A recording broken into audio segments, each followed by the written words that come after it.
Olá, tudo bem? Seja muito bem-vindo a mais essa live, mais esse estudo, uma reflexão sobre a reunião mediúnica e a classificação dessas reuniões. Muitas das vezes nós falamos em reunião mediúnica, mas as pessoas, o que é? Como é? Aí vem reunião de tratamento espiritual, de desobsessão, reunião de desenvolvimento mediúnico, de educação mediúnica, e o que é tudo isso? Para tirar um pouco dessas dúvidas, nós não temos aqui a última palavra. Nós temos um esclarecimento dentro das informações que nós temos. Se você concorda, deixe seu like, coloque aí embaixo seu comentário o que você achou. E se você discorda, deixa também seu like para que outros possam ver. Coloque seu comentário, faça sua pergunta para que a gente possa fazer outra live explicando sobre a sua dúvida, porque as dúvidas, principalmente sobre as questões espíritas, são muitas. Então, a classificação das reuniões mediúnicas, vamos ver como que elas podem ser. O mal derrota-se a si mesmo. Yaakov. Nós temos que prestar atenção que, quando estamos falando em fazer o bem, tem centenas, dezenas de espíritos maus, com os olhos bem afiados, bem atentos, na nossa direção, porque eles não querem que o bem prossiga, não querem que o bem ganhe notoriedade. Por isso, nós temos que estar sempre atentos, sempre vigilantes. Jesus deixou o comentário. Bem atento. E, aliás, a recomendação para que estejamos bem atentos. Olhai, vigiai e orai. Olhar. O que está acontecendo à minha volta? O que está acontecendo dentro do meu coração? Vigie seu pensamento, os seus sentimentos.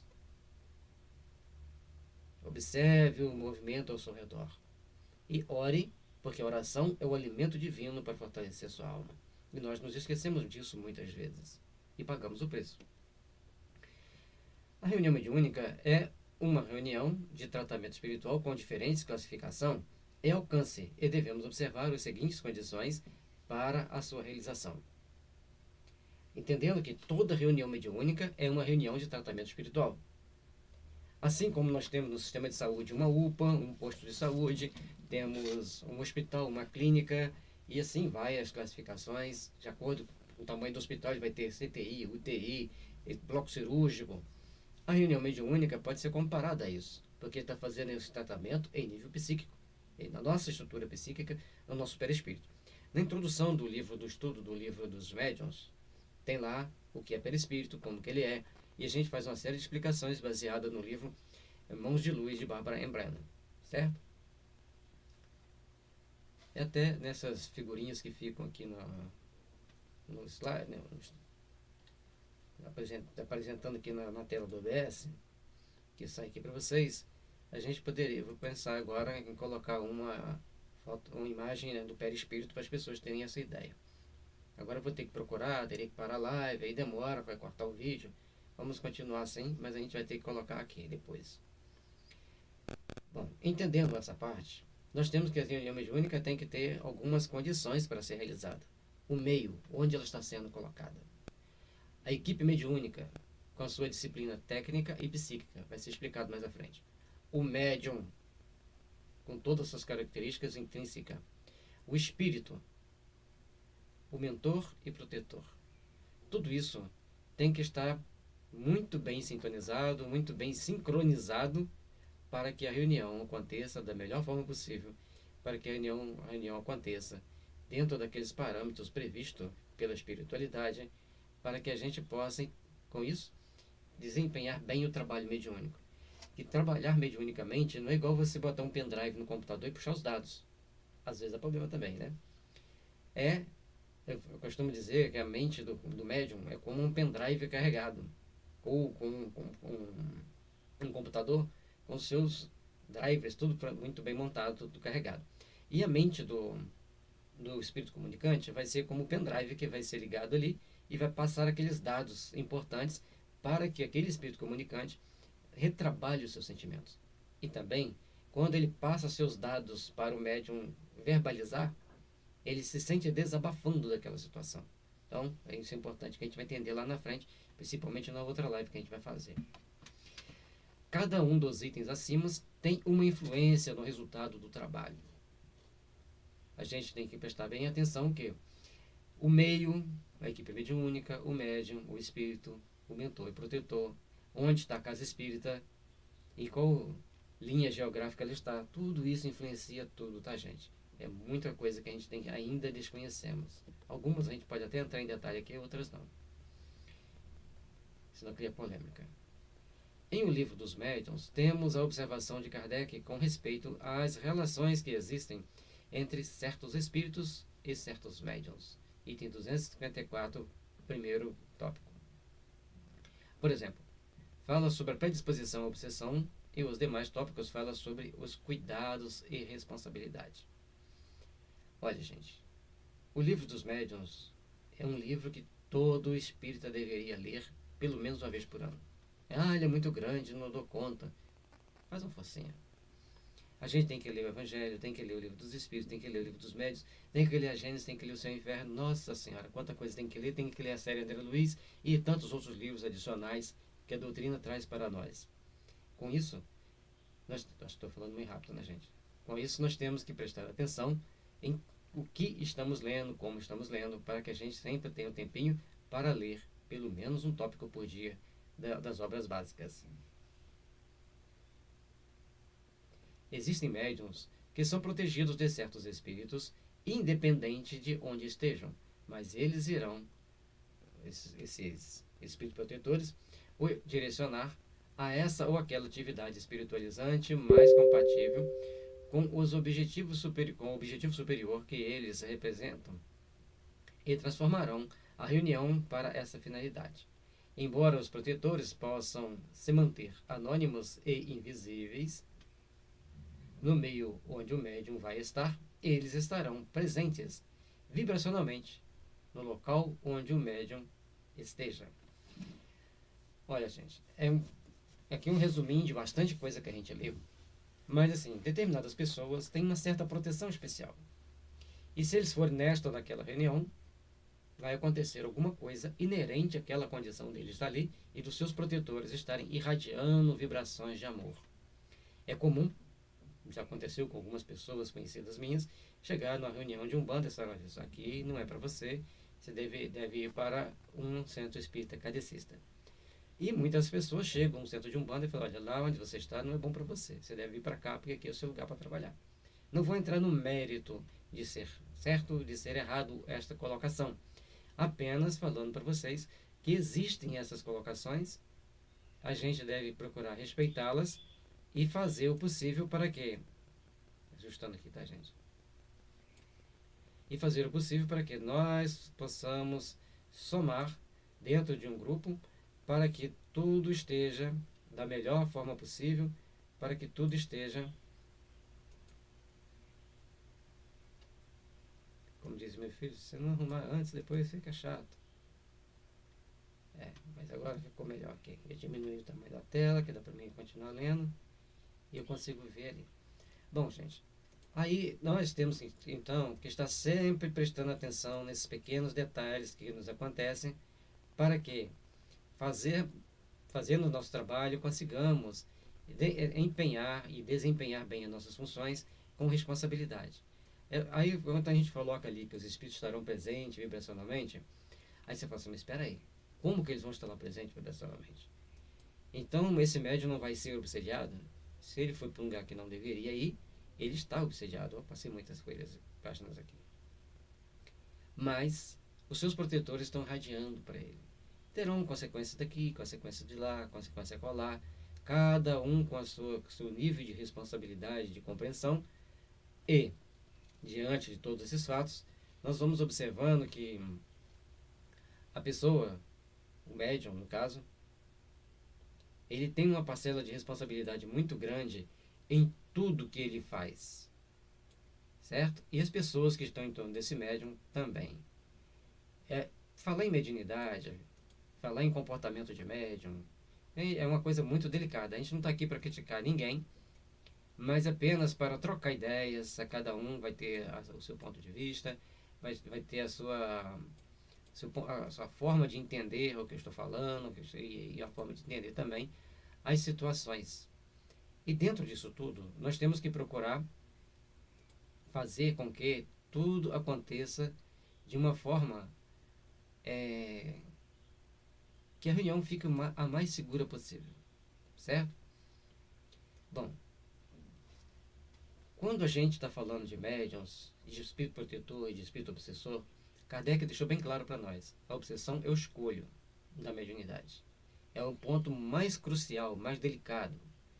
Conforme está mostrando aqui nesse slide, os protetores fazem de tudo para proteger aquele espírito. Faz de tudo para proteger aquele ser encarnado que está perambulando nos lugares onde não deveria estar.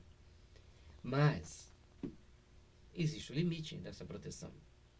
Existe a proteção, existe a condição vibracional, mas existe o limite. E a pessoa vai arcar com as consequências dos seus atos, certo? Por isso, todos nós temos que agir e pensar e colocar em prática aquilo que é possível e aquilo que é permitido, para que a gente tenha mais segurança, para que a gente possa trabalhar o nosso íntimo fazendo o melhor possível. E isso interfere enormemente no resultado do trabalho. Se esse médium que está tendo uma proteção especial for para uma casa bem orientada, for ali instruído, orientado e começar a trabalhar nessa casa bem orientada, bem organizada, bem estruturada, todo o trabalho dessa casa transcorrerá bem. Mas se ele ficar indo para onde não deve, ele vai fazer um trabalho muito aquém daquilo que ele pode fazer. Então tem os dois contrapontos. Se ele vai, ele tem a proteção, mas o trabalho feito não vai ser tão bom. Se ele procura uma casa mais bem organizada, mais bem orientada, bem estruturada, o trabalho dele vai produzir bem mais, porque já tem todo um ambiente, lembra do meio? Certo? Então esse meio vai estar mais apropriado ao bom trabalho. Sem arrogância das casas bem estruturadas e sem prepotência dos médiuns que se acham, tá? Lembre-se que na mediunidade, tudo que sai do ponto de equilíbrio torna-se a passagem por um atalho perigoso. A mesma observação pode ser feita com relação aos que são acompanhados dos espíritos de categoria inferior. Então, aqueles que estão acompanhados de espíritos hipócritas, zombeteiros, levianos, eles chegam em determinadas reuniões e criam problema. Esses aqui, eles são muito bem recebidos no centro de Umbanda, porque a Umbanda sabe muito bem como lidar com esse tipo de espírito. Embora as casas espíritas sérias, bem organizadas, bem orientadas, com trabalhadores sérios, ajudam muito a lidar também com esses espíritos. Lembre-se que a oração é o grande ponto de partida para fazer a transformação do espírito. O meio.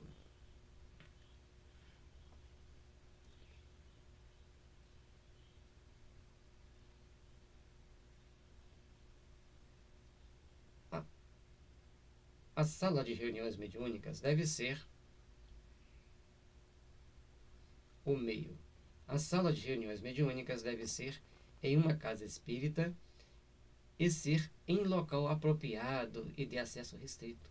Isto é, ela deve ser a mais adequada possível às condições necessárias à realização das reuniões mediúnicas de alto nível, sendo frequentada apenas por pessoas que são autorizadas a participarem dela.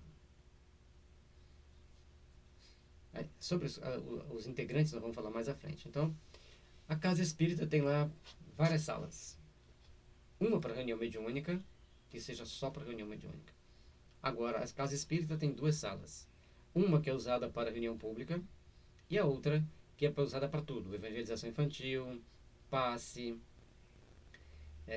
serviço administrativo. Várias coisas acontecem dentro daquela reunião, daquela sala. É o que tem. Mas aí a casa tem que saber também que tipo de reunião ela pode fazer lá. Uma de desobsessão já fica um pouco mais delicado. Mas se tiver aqueles médiums, não vamos colocar regra, nós estamos orientando a condição ideal para que aconteça. No livro Diálogo com a Sombra, o Hermínio Miranda ele fala que na reunião, na sala mediúnica pode ser usada para o passe e também para a evangelização infantil. Eu, particularmente, não gostaria de ter a evangelização infantil na mesma sala onde ocorre a mediúnica. Mas, se não tem outra sala, usa-se assim. Tá?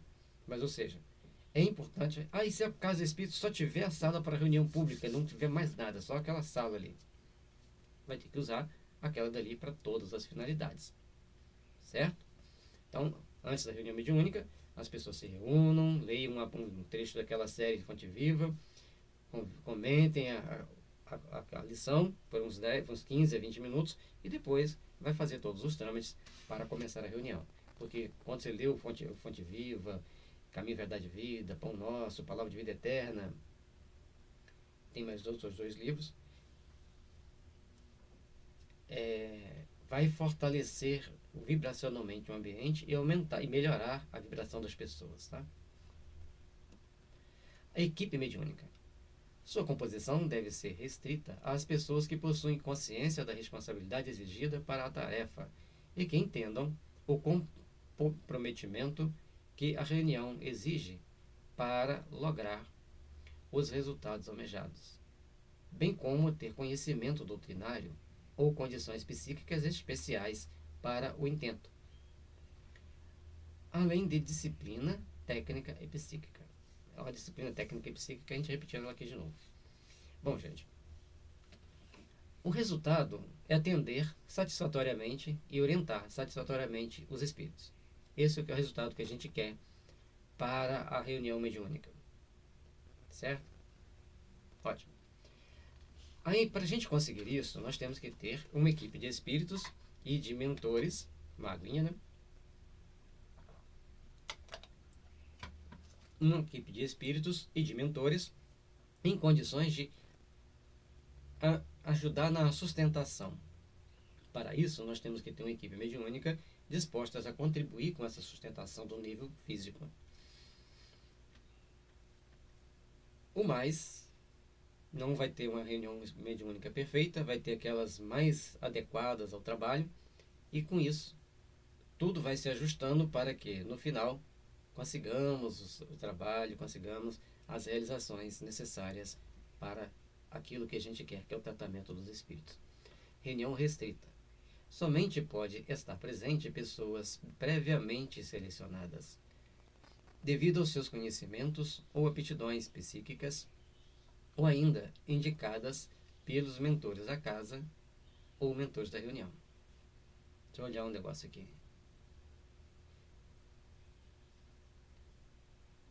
Tem um slide mais à frente que vai falar dessa disciplina técnica e disciplina psíquica, tá?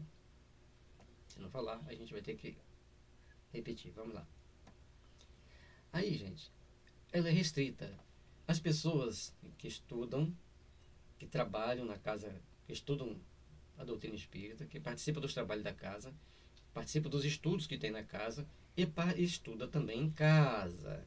Às vezes tem que aceitar determinados médios porque tem dificuldade de estudar em casa, por uma série de fatores. Aí, cada casa vai definir a sua padrão de conduta com a pessoa X, Y, Z. Porque aquilo que é bom para X não é bom para Z. Aquilo que é bom para Z não é bom para B. Certo? Então tem um conjunto de fatores que tem que ser observado. Tem palestras mais específicas sobre isso que a gente já falou. Palestra no estudo, né? Aqui. Disciplina, técnica. Chegar no horário. Comportamento adequado dentro e fora da reunião. Respeitar as regras da reunião colocada pela casa.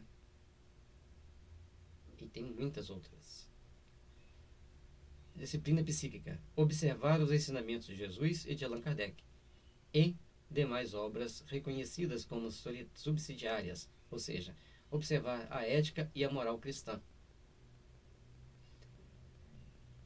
Aí nessa parte psíquica, o que eu sinto, o que eu penso, o que eu falo e o que eu faço, dentro e fora da casa, tem um peso muito grande. Se eu vou para a reunião sentindo ódio de alguém da reunião, ou da minha família, ou do meu trabalho, de algum lugar, então eu estou sentindo aquele ódio, eu penso naquela pessoa com ódio. Eu atraio forças do ódio. Se eu falo coisas chulas, falo palavrão o dia inteiro, como que eu vou chegar numa reunião e conseguir me controlar para não soltar aqueles palavrões que a pessoa fala, pá, tá. Né? Temos que ter esse cuidado. E o que eu faço? Eu faço meu trabalho no serviço com educação, com respeito, com dedicação, com responsabilidade. Tudo isso é importante ser observado para o bom desempenho das tarefas dentro da casa espírita, e dentro da reunião mediúnica, e dentro da nossa casa, no trânsito do nosso ambiente de trabalho, quer dizer, onde estivermos.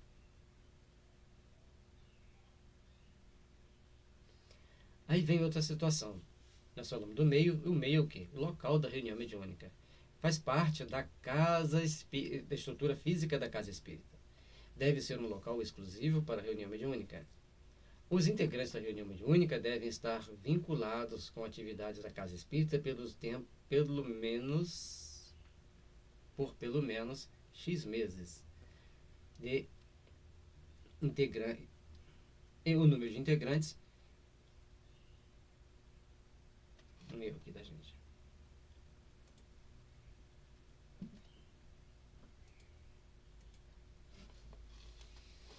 Os integrantes da reunião mediúnica devem ser. Os integrantes da reunião mediúnica devem ter vínculos com as atividades da casa espírita por pelo menos X meses, e o número de integrantes são de 7 a 14. Então, aqueles membros da reunião mediúnica devem ser de 7 a 14. E quanto mais tempo eles trabalharem junto, melhor. Aí as pessoas falam assim: nós temos aqui na nossa casa espírita um grupo de pessoas que trabalham. Eles já estão há 10 anos trabalhando juntos, são 14 pessoas, mas agora nós temos outros 14 novos e a gente quer criar mais uma reunião mediúnica. Eu posso dividir a minha reunião ao meio? Aí eu formarei 2 grupos de 14, com 7 pessoas mais experientes e 7 pessoas novatas. É o ideal. Ah, mas não queremos separar de jeito nenhum. Aí vem a disponibilidade para que pessoas daquele grupo experiente integrem o outro grupo sem sair dessa que eles estão.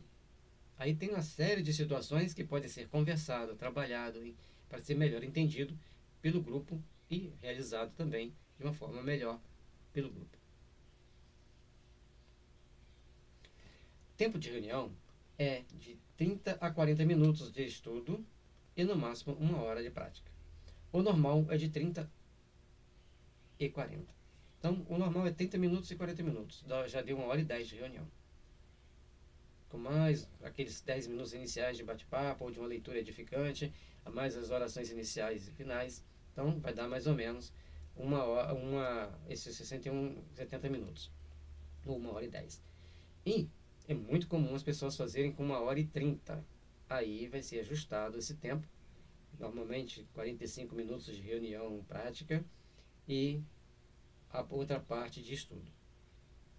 Ou 1 hora de reunião prática e meia de estudo. 40, 40, 45, 45. Ou seja, é importante que tenhamos o estudo e não sobrecarreguemos os médiuns com excesso de trabalho. O André Luiz fala que nós temos uma dificuldade muito grande para começarmos. E quando termina, nós estamos doidos para ir embora para casa. São cuidados que nós temos que ter para que possamos fazer um trabalho com qualidade.